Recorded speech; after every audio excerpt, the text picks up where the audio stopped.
আসসালামু আলাইকুম ওয়ারহমতুল্লাহি ওয়াবারাকাতু। সম্মানিত দিনী ভাই ও বোনেরা, আশা করি সকলেই ভালো আছেন। আজকে আমি একটি চমকপ্রদ বিষয় আপনাদের জানানোর জন্য উপস্থিত হয়েছি। সেটি হলো আমাদের পৃথিবীর সকল মুমিনের প্রাণের স্পন্দন প্রিয় নবী মুহাম্মদুর রাসূলুল্লাহ সাল্লাল্লাহু আলাইহি ওয়াসাল্লামের যুগে যুগে তার উপর যে সকল অত্যাচারগুলি হয়েছে, তার জাহির জিন্দিগির মধ্যে যেমন হয়েছে, তার পবিত্র ইন্তেকালের পরেও অনেকবার এই ধরনের আক্রমণ হয়েছে। যেমন রাসূলুল্লাহ সাল্লাল্লাহু আলাইহি ওয়াসাল্লামের পবিত্র দেহ মুবারক পবিত্র রওজা শরীফ থেকে অপহরণ করারও অনেক দুঃসাহসিক ঘটনাও দুষ্কৃতিকারীরা যুগে যুগে ঘটিয়েছে। আজকে আমি তন্মধ্যে একটি চমকপ্রদ ঘটনা উল্লেখ করব। মোটামুটিভাবে 577 হিজরি সালের ঘটনা। তখনকার সময় সিরিয়া ও অন্যান্য অঞ্চলের একচ্ছত্র অধিপতি ছিলেন পৃথিবী বিখ্যাত একজন বুজুর্গ শাসক হযরত সুলতান মাহমুদ গজনবী রহিমাহুল্লাহ।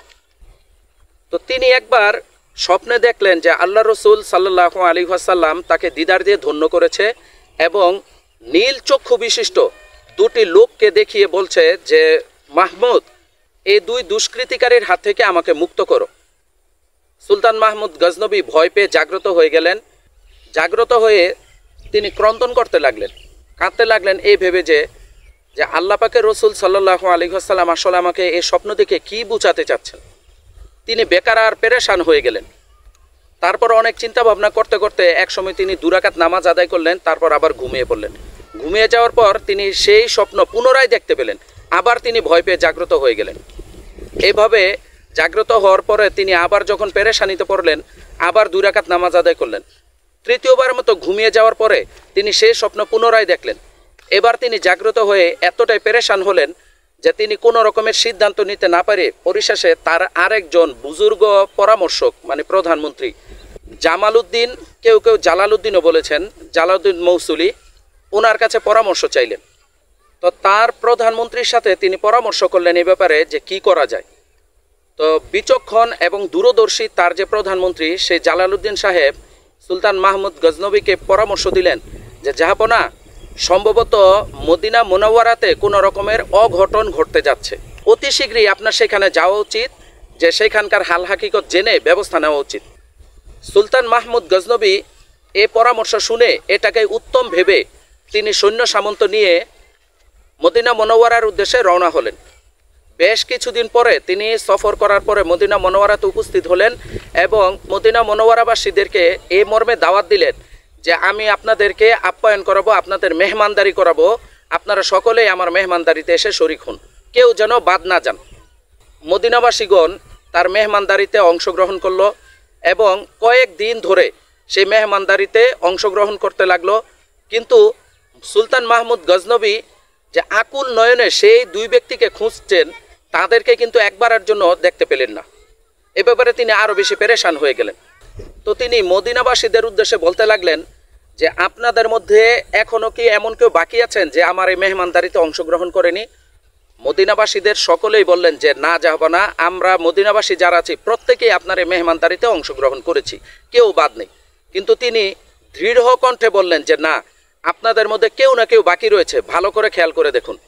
তো বাদশাহের দৃঢ়তাপূর্ণ বক্তব্য শুনে একজন বলল যে জাহাপনা, আমরা মদিনাবাসীদের মধ্যে কেউ অনুপস্থিত নেই বটে, তবে 2 জন বিদেশি ব্যক্তি আছেন যারা এই মেহমানদারিতে অংশগ্রহণ করেননি। তারা সারা দিন ইবাদত করেন, আমাদেরকে অনেক উপকার করেন, গরিব দুঃখীদের ব্যাপক দান সদাকা করেন। তো বিদেশ থেকে আসা ওই 2 লোকই আপনার এই মেহমানদারিতে অংশগ্রহণ করেননি। তো সুলতান মাহমুদ গজনবী সেখানে কিছুটা আশার আলো দেখতে পেলেন। তারপর তিনি বললেন যে সে লোক দুটোকে আমার সামনে তোমরা নিয়ে এসো। তারা ওই 2 লোক দুটোকে নিয়ে আসার পরে সুলতান মাহমুদ গজনবীর কলিজাতে ছেদ করে উঠল। কারণ আল্লাহ রসুল সাল্লাল্লাহু আলাইহি ওয়াসাল্লাম স্বপ্নে যে লোক দুটিকে দেখিয়েছিলেন নীল চক্ষু বিশিষ্ট, এই লোক দুটি সেই লোক। কিন্তু তারা দেখতে যেরকম বুজুর্গ, পরহেজগার, ধার্মিক বেশি, তাদের দেখেও কিন্তু যে কারো মনে সন্দেহ হবে যে এই লোক দুটি কীভাবে দুষ্কৃতিকারী হয়। যেহেতু তারা খুবই দূরদর্শী এবং বিচক্ষণ শাসক, তো তারা কারো বাহ্যিক বেশ দেখেই কিন্তু ভুলে যান না। তো যাই হোক, সুলতান মাহমুদ গজনবী ওই লোক দুটোকে জিজ্ঞাসাবাদ করা শুরু করলেন যে আপনারা কারা, কোত্থেকে এসেছেন, এখানে আপনাদের কি। তো তারা খুবই শান্ত এবং ধীর বিনয়ের সাথে উত্তর দিলেন, জাহাপনা, আমরা আসলে পশ্চিমের লোক, সেখান থেকে এসেছি, যে আল্লাহ পাক আমাদেরকে অঢেল সম্পত্তি দান করেছেন। তো আমাদের এই বার্ধক্যের সময় আমরা আল্লাহ রসুল সাল্লাল্লাহু আলাইহি ওয়াসাল্লামের রওজা জিয়ারত করার নিয়তে এসেছি। আসার পর আমাদের মনোভাব পরিবর্তন হয়ে গেল। আমরা দেখলাম যে বাঁচব আর কয়দিন, তো এক কাজ করি না কেন, আমরা আল্লাহ রসুল সাল্লাল্লাহু আলাইহি ওয়াসাল্লামের রওজার পাশেই আমাদের জিন্দেগির বাকি সময়টা কাটিয়ে দিই। এই মর্মেই আমরা এখানে অবস্থান করছি এবং সারাদিন আল্লাহ পাকের ইবাদত করি আর আমাদের সাধ্যমতো গরিব দুঃখীদেরকে আমরা সহায়তা দান করি, এই আমাদের উদ্দেশ্য। তো সুলতান মাহমুদ গজনবী চিন্তার অতল সাগরে তলিয়ে যাচ্ছেন। তিনি ভেবে পাচ্ছেন না কি থেকে কি হচ্ছে, কি করা এখন উচিত। তো যাই হোক, তিনি চিন্তা ভাবনার এক পর্যায়ে এটা বললেন, চলো আমরা তোমাদের দুজনের বাড়ি পরিদর্শন করব। তারা সবিনয়ে বাদশাকে তাদের বাড়িতে নিয়ে গেল। গিয়ে দেখলেন যে সেটা আসলে একটা কুটিরের মতো ঘর। ঘরের মধ্যে আসলে আসবাবপত্র বা অন্যরকম কোনো উল্লেখযোগ্য কিছুই নেই। একটা বিছানা, একটা চাটাই পাতা, তারপর একটা জায়নামাজ, আর ঘরের মধ্যে ওই থালাবাটি দুই একটা, এরকম সামান্য কিছু আর কি। এক কথায় জুহুদ পালনকারী দুই বুজুর্গ ব্যক্তির ঘর যেটা আর কি। তো সুলতান মাহমুদ গজনবী দুশ্চিন্তাগ্রস্ত হয়ে গেলেন, কি করা যায়, কি করা যায়। এক পর্যায়ে তিনি লোকদের আদেশ করলেন, আচ্ছা তোমরা ওই জায়নামাজটা উঠাও তো দেখি।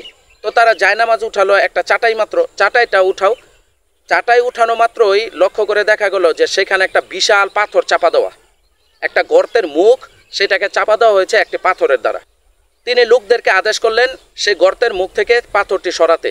সরানোর পর দেখা গেল যে বিশাল একটি সুড়ঙ্গ, যে সুড়ঙ্গটি ক্রমেই আল্লাহ রসুল সাল্লাল্লাহু আলাইহি ওয়াসাল্লামের রওজা শরীফের দিকে এগিয়ে গেছে। তো তিনি ওই লোক দুটিকে পাকড়াও করার ঘোষণা দিলেন এবং তাদের নিকট এর বৃত্তান্ত জানার জন্য তাদেরকে আদেশ করলেন। তো তারা এই মর্মে সব কিছু স্বীকার করলো যে আসলে আমরা দুজন খ্রিস্টান।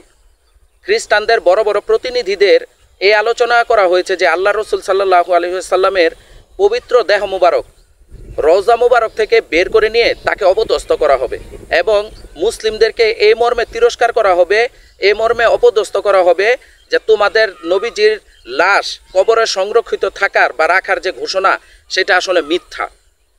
এ ধরনের অপদস্থ করার মন মানসিকতা নিয়ে খ্রিস্টান বড় বড় প্রতিনিধিরা আমাদেরকে বিপুল অর্থ দিয়ে এই মদিনা মনোয়ারায় আমাদেরকে প্রেরণ করেছে। পূর্বে আমাদেরকে ইসলাম সম্পর্কে যাবতীয় বিষয়ের তালিম দিয়ে আমাদেরকে আলেম বানিয়ে তারপরে এখানে প্রেরণ করেছে। এই হলো মোটামুটি বৃত্তান্ত। সুলতান মাহমুদ গজনবী এই কথা শুনে তিনি রাগে অগ্নিশর্মা হয়ে গেলেন এবং সাথে সাথে এই দুই লোককে পাকড়াও করে বিরাট এক কাঠের মঞ্চ বানাতে আদেশ করলেন। মঞ্চ বানানোর পর এর নিচে লাকড়ি দেওয়া হলো এবং ওই দুষ্কৃতিকারী কুচক্রী দুই লোককে উপরে বাঁধা হলো। বাঁধানোর পরে আগুন জ্বালিয়ে তাদেরকে পুড়িয়ে ভস্ম করে ফেলা হলো। কোনো কোনো কিতাবের বর্ণনায় এরকম এসেছে যে এই আগুন মোটামুটিভাবে 11 দিন পর্যন্ত প্রজ্বলিত ছিল।